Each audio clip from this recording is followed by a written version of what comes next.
my good friend Rahul has sent me a video today, tagged me in a video on Facebook. I've had a look at that, and it's prompted me to put this lesson together.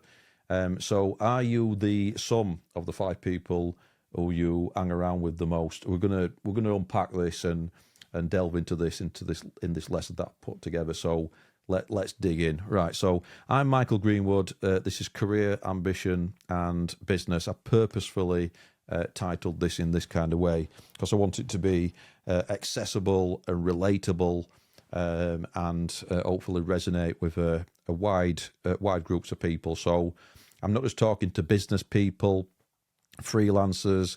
I'm talking to people with jobs and people without jobs as well who want to get jobs. And what we're going to explore in this video, in this lesson, is the people who are around you. How much do they actually influence you, and in what kind of ways? So they say that your network is your net worth. So in business, what that means is the more people you know with problems that you can solve, with value that you can add to making money and or save them time, you're going to be compensated for that. So there's a direct positive correlation between knowing more people who've got money to invest in your services and then get said return. It's a return of money, into their business in revenue and profits, or return of time back to them. So you're saving them time. So you could be setting up some AI chatbots or whatever, which saves them time and saves them money as well. So they need fewer members of staff. I know that's a bit of a contentious issue. Let's dive into this really fascinating topic for me. You can have the strongest mindset in the world, but you can have people. You can still be around people, and it can still affect you. So in your life, you can look at your life and I'd say be introspective. If you've got big goals, and you've got people who are holding you back. Let's say I don't know, your partner drinks a lot, and it's making you kind of enabling you to drink more and stuff like that. Maybe that's a bad thing, and it's affecting things negatively. You can't change anybody else. They've got to want to change. So that's a decision you've got to make. If you want to stop drinking, that's keeping you drinking and all that kind of thing. And there's other problems as well. So that's one thing. Let's say you're an employee and you're thinking about starting a business. If you ask your colleagues, other employees, if they think you should start a business, what do you think they're going to say? If they don't have a business themselves, they're probably not going to really be able to. They're not going to be able to relate to what you're saying. So they'll probably come out with things like, "Well, that's risky," or "Are you sure you know what you're doing?" Or, "What if you run out of money? You're not going to have a steady paycheck. What if you can't pay the bills? What if you end up on the street?" And they're going to look at all the kind of negatives around it, rather than thinking like an entrepreneur and looking at the positives and looking at the negatives as well, but looking at things like damage limitation, mitigating risks, having measures in place and stuff like that. So let's dive into this and start unpacking whether I think this is true or not. That are we the average of the 5 people who we hang around with the most? So in terms of goal setting then, so I've split this into different categories. In terms of goal setting, if you've got a circle of people around you, it could be friends, family, colleagues, that kind of thing. Anybody around you, they're limiting you. Just start to observe, what people around you are saying. If you've got business ideas, are they helping you to nurture these ideas, helping you to brainstorm them, or are they kind of dismissive of your ideas and say, "No, you don't want to try that. You should do this instead." You got to be careful who you take advice from. You don't want to take advice from people who actually don't know what they're talking about in that particular subject area. So if you're going to talk to an employee about starting a business, you're probably not going to get the best advice from that employee. They're going to tell you from their point of view, and it's often going to be if they're a good friend, it's going to be from a good place, a place of love, but it's going to be kind of from a place of ignorance as well. So they're going to try and protect you because they've got some limiting beliefs themselves about starting a business, for example. So they're going to say things like, well, isn't it risky and isn't it saturated and all that kind of thing. Now, the thing is, if you're around people who think the opposite to that, so look, yeah, having a business is risky, but so is having a job. So a job's risky because you're putting all your eggs into one basket. You might get fired, you might get made redundant, and especially if you're just on like an average wage in this country, in the UK now, it's 35 grand a year. To buy an house, it's 9 times your income. It's about 270, 280 grand, the average house price. Like 20 years ago, it were 3.5 times. I mean, that's mostly what you were lent, really. So things have really changed, and actually having a job, having the average job, it's pretty much hand to mouth. So that's like really risky. So that means if you're hand to mouth, and I'm just kind of unpacking this limiting belief, and then going to apply some affirmations to it. And this is what you start to do in business, if you get this kind of thing creeping in. So if you're hand to mouth, you're not going to be saving. So you need to have some extra income. And if you're hand to mouth, it's very risky as well, because money comes in, a couple of grand comes in, a couple of grand goes out. And then if you have a bad month, your car breaks down, are you going into debt as well? So you need a credit card to pay for your car repair, and then you're in debt, and then they've got you. You're in debt, there's interest, you might be doing balance transfers with 0% and stuff like that. So that is the reality for a lot of people who are employed in this country. So a job is risky, and if you lost your job and then you couldn't find a job for a couple of months, you've then got 4 grand less or whatever it is, but you've still got some money going out, haven't you? So then that's quite risky. Whereas having a job is risky as well, but there's basically unlimited upside. But with a job, the upside is capped.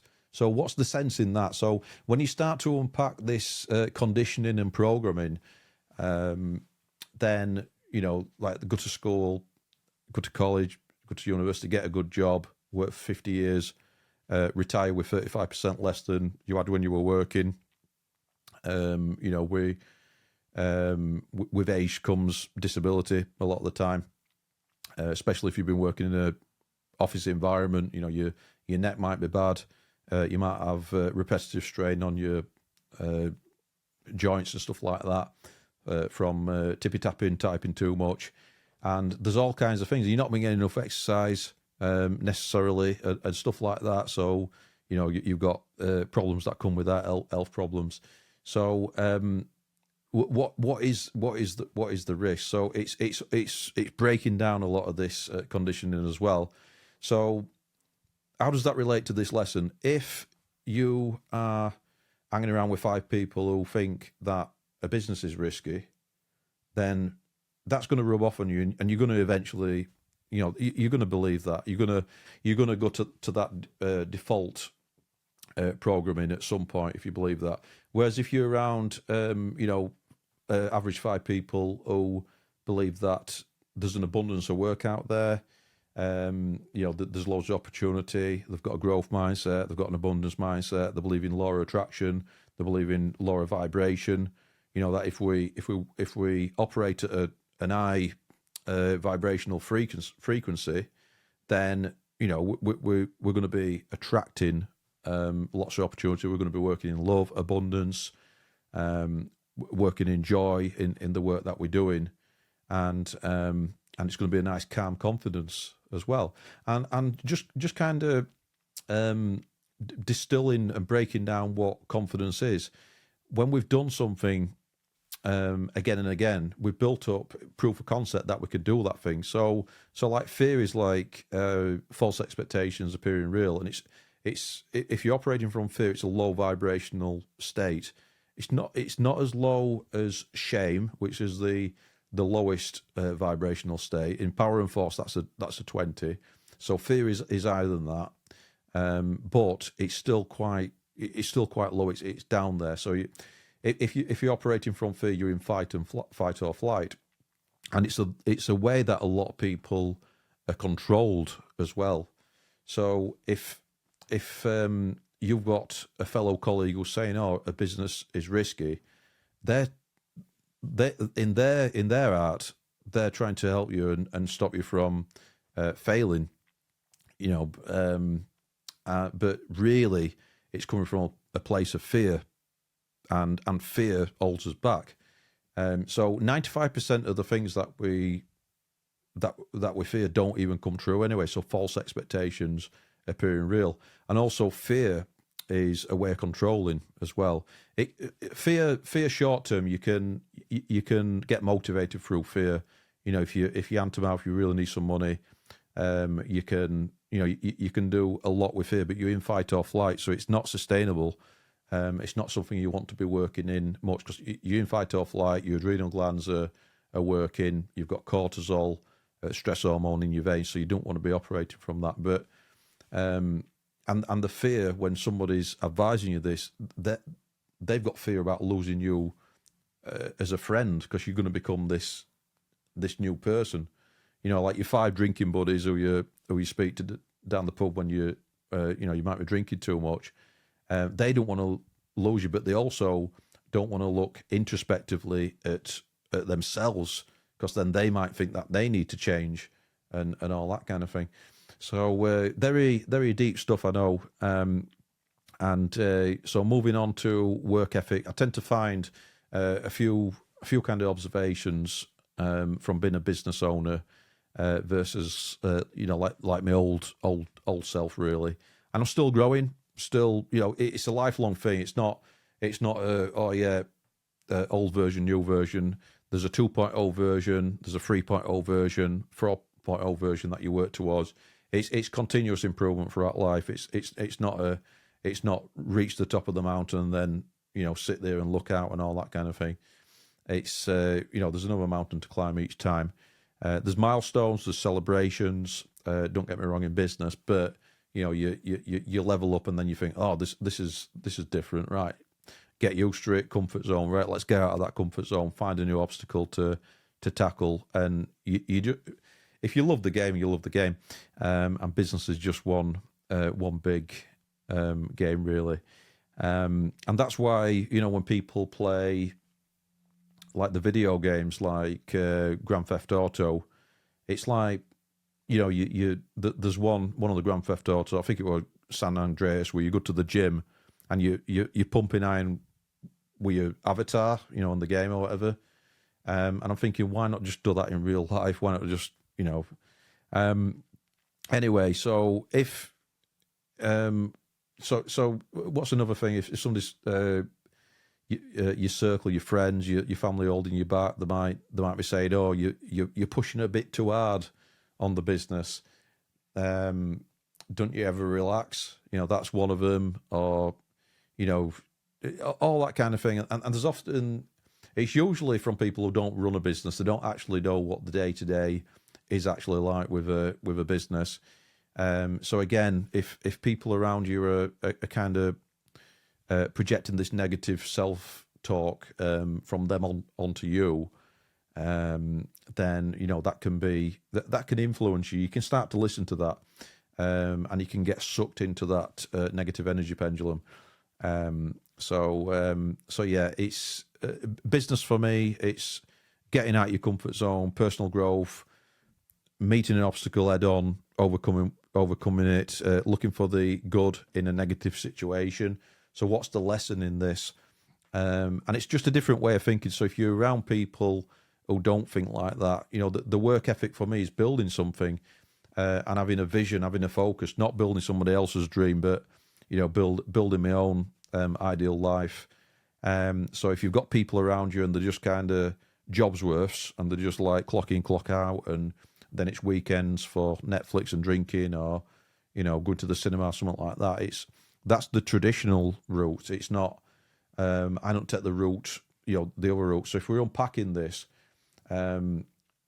if if you're a business owner and then you're trying to hang around with a bunch of employees, and there's nothing wrong with that. I'm not saying that in a derogatory way, but people who think in a certain way, people who don't think like you, then it can be. It's just misaligning with your goals, really, and you could go back into that way of thinking. So yeah, the work ethic is completely different. One of the things that I found when I worked as well was I couldn't quite figure out the 9-well-5. It was like 9-well-5 Monday to Friday, obviously created by Henry Ford to stop people from dropping dead. I believe people were working like all the time, and then so it will like put that in place for Monday to Friday 9-well-5, and then yeah, and then but the thing is, some of the people I used to work around, I used to look around and they were like just productive for 2 hours a day. I don't see how they were productive, because they were like open plan office, somebody coming up to them every few minutes. Oh, can you help with this? Oh yeah, that's fine. I wasn't doing anything anyway. Yeah, we're just waiting for you to come and tap me on the shoulder and ask you if you can help me with this thing. And it was just weird, really.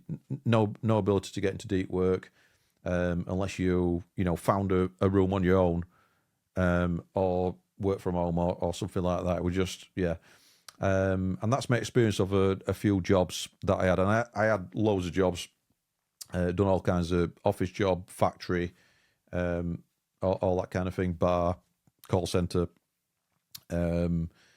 All kinds of different jobs, and then it's just completely different, completely different mindset when you're a business owner. So the work ethic is completely different. You're working to build something, to build systems, to add value, rather than just kind of work to your hours. Now, it's not all jobs are the same. I think commission jobs are different,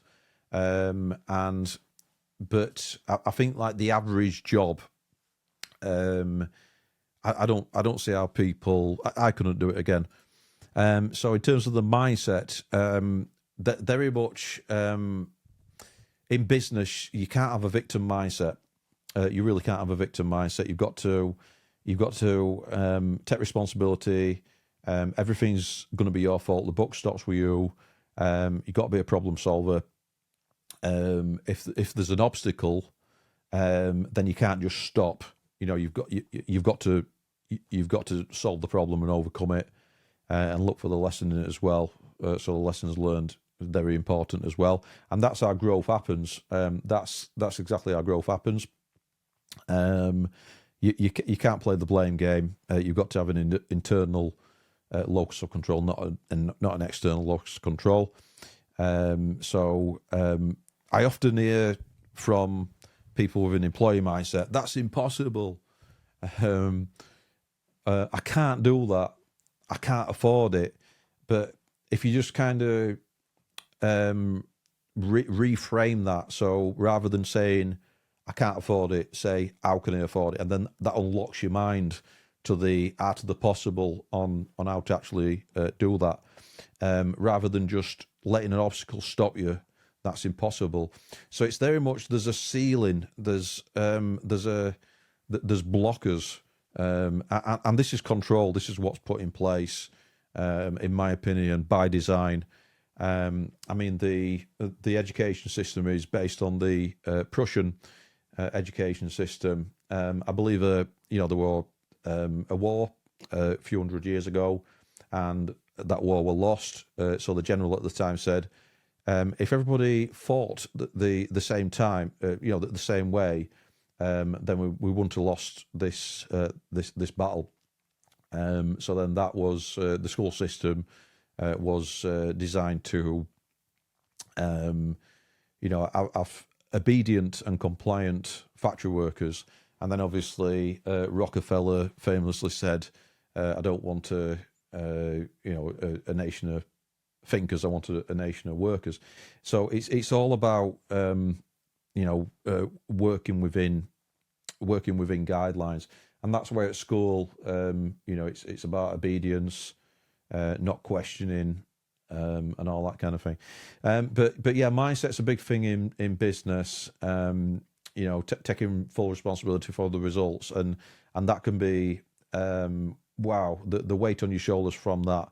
But you've got to put systems in place, and it's like once you get team members to then take some of that burden, and you built some kind of system, even if it's like a rudimentary system of some automations to take some of the load off, and to simplify the business as well. So there's less operational intensity. So do fewer moving parts basically, and then that's usually quite a good move.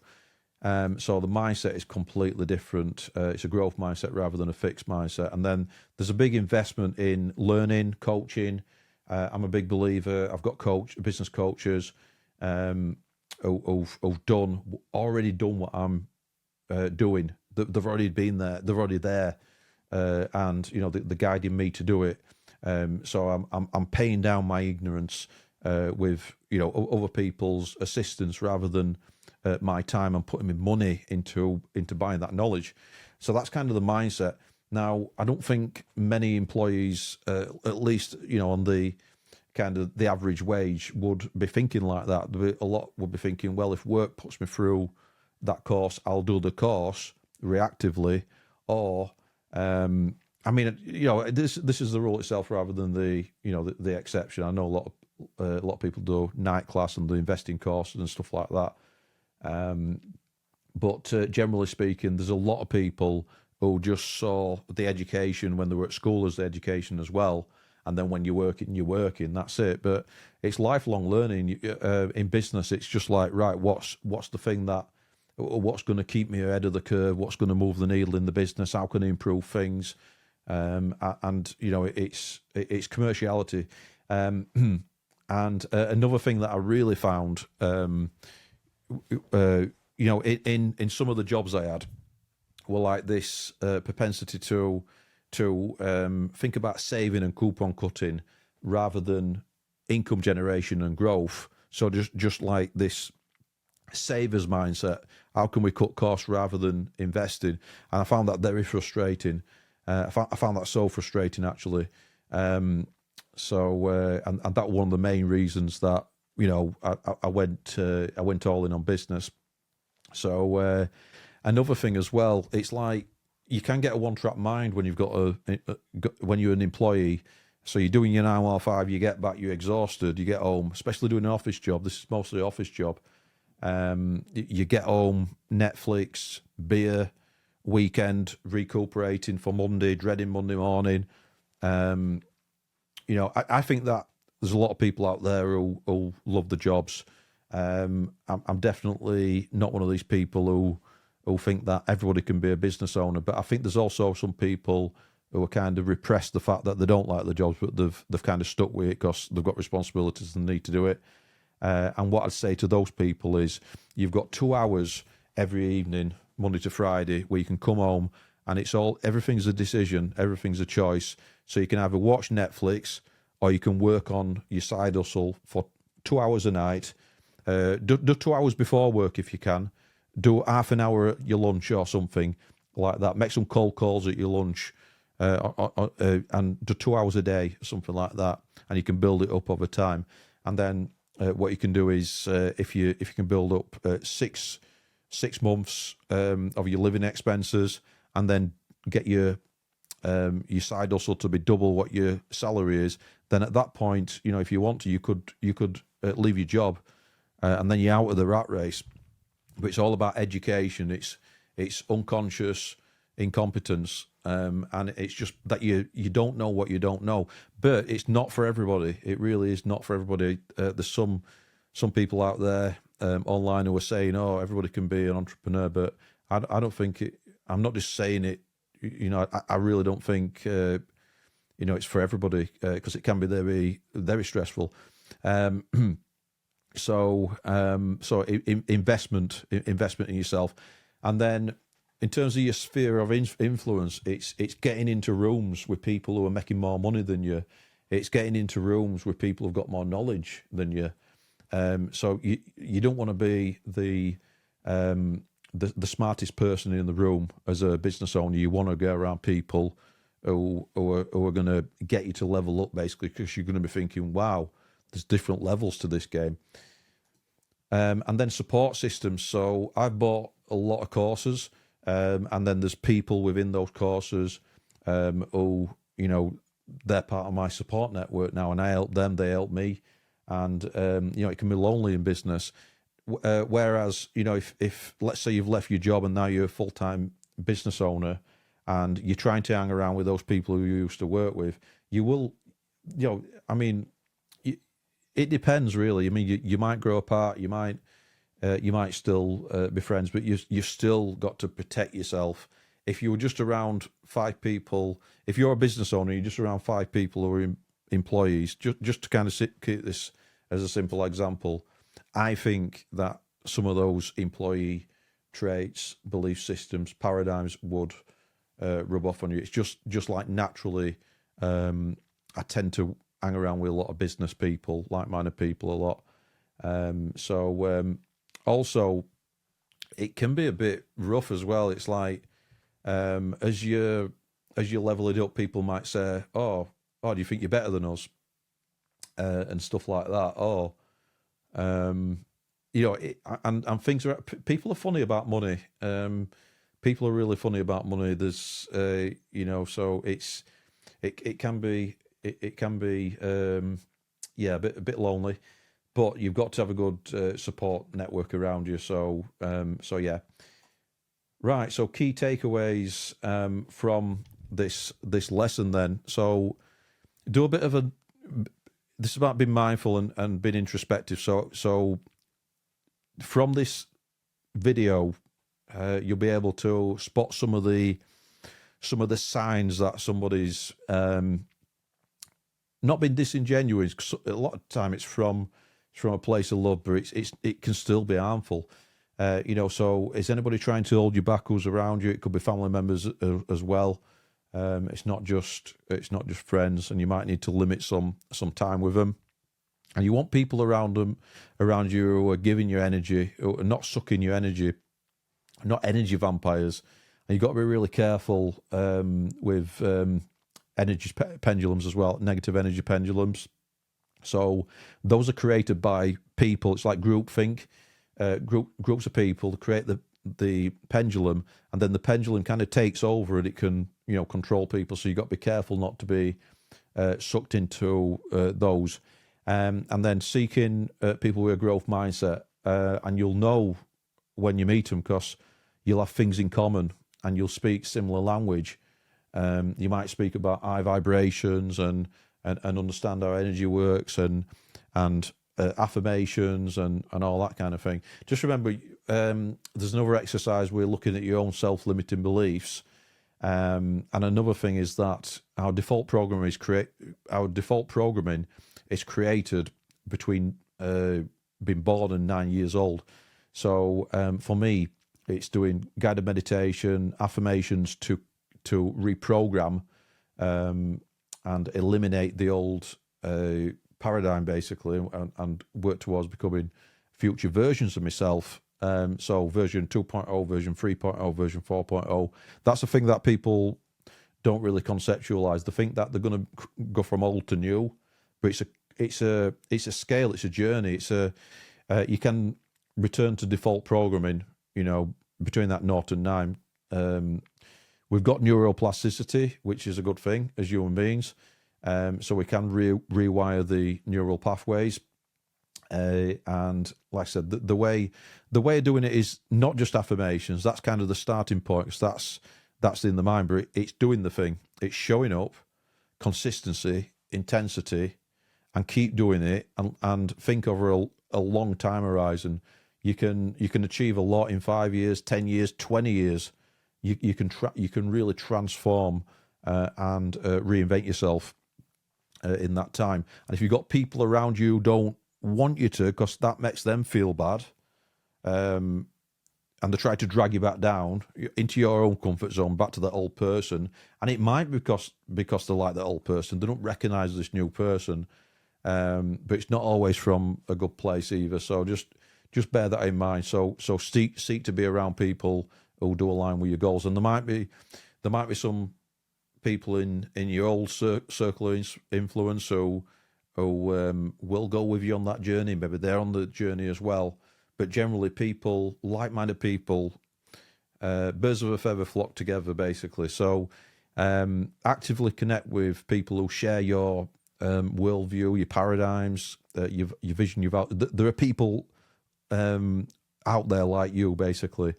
And then actually, becoming a different person. This is I'll switch to the other camera for this one. So we've got goals.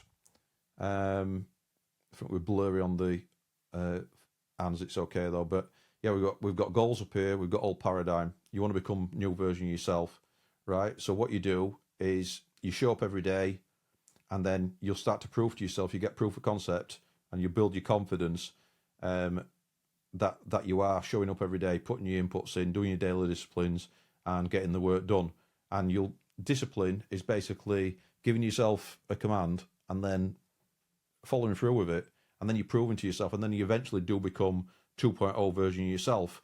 But then, because you love the game, you set another goal for yourself, and it's next goal. So your 2.0 version, you're going to become 3.0 version, and that's how it works basically. That's exactly how it works.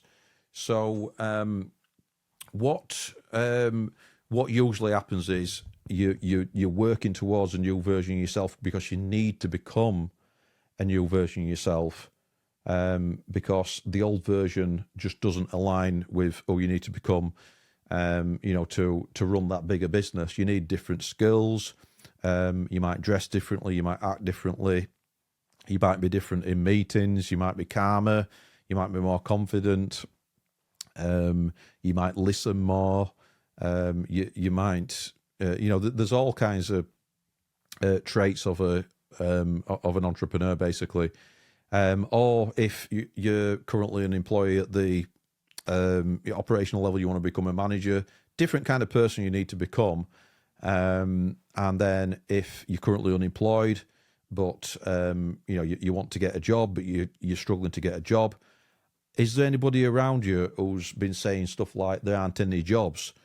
So then you might start to internalize that self-limited belief. It becomes your self-limited belief because you can be conditioned to believe that. So it's about thinking, no, there's an affirmation for that, right? There's an abundance of jobs out there. There's plenty of opportunities. There's plenty of jobs. You might have to skill up. You might have to get more experience. You might have to dress differently. There might be something you need to change to become a better version of yourself, the person who works in that job. Let's say you want to work in an office, and you currently wear a tracksuit or something like that, and you go into job interviews in a tracksuit, then you're not really going to fit into that environment if they wear suits in that office. So start investing in a suit. How do you get a suit? You can't afford a suit. Well, cut some lawns, or start a YouTube channel and get that monetized, or do something to get the money. Get a job in a supermarket where they might give you a uniform or something like that. I don't know, but work your way up. Have a plan to get to improve your situation. Nobody's going to come to save you. The world doesn't owe you anything. So it's a matter of being around the right people, not being around the naysayers, not being around there aren't any jobs, or it's too saturated, or there's too many office workers, you won't get a job, they've all been taken, there's too much nepotism, the office jobs are already given to the cousin or the uncle or the son or the daughter, you're not going to be able to get in, your face won't fit, and stuff like that. It's just not true. And also it's quality over quantity. So it's better to have fewer good people than lots of kind of average or mediocre people. It is quality over quantity. And then it's a process. It's a process. You're evolving as a person. I believe we're here on this earth to acquire knowledge, to implement, for expansion, for expression. I believe that we, not just this body, we're having a human experience. We've got body, mind, spirit, soul. 5 pillars of life. So we've got fitness, fuel, family, faith, and finance. So making sure that we're depositing into all of those kind of bank accounts, so one's not becoming overdrawn, and all that kind of thing. So those are the key takeaways. And I'll give you a little assignment for this lesson. So this week, if you and do this exercise as well, because you'll be able to internalize the lessons in this, and it's a big investment, into your future, and it's a continuous improvement. So this week, I want you to identify 3 people in your current circle who give you energy, who elevate you, who support you, who will help you to nurture an idea, who will help you to brainstorm an idea that you have, some change that you want to make in yourself. Let's say you want to lose weight. Let's say you want to get a better job. Let's say you want to get a promotion. Let's say you want to start a business. Let's say you want to take your business from 5 to 10k a month to 100k a month. Is somebody going to say that's not possible to you? Because people do it. So you've got to be careful who you're around. So 3 people in your current circle who elevate you, and 3 people who might be holding you back. And it's the language, and actions speak louder than words as well. Then this month, reach out to connect with 2 new growth-minded individuals, not fixed mindset, but growth mindset, growth-minded individuals in your field. And just remember, you become who you spend time with. Yeah. So choose really wisely who you're around.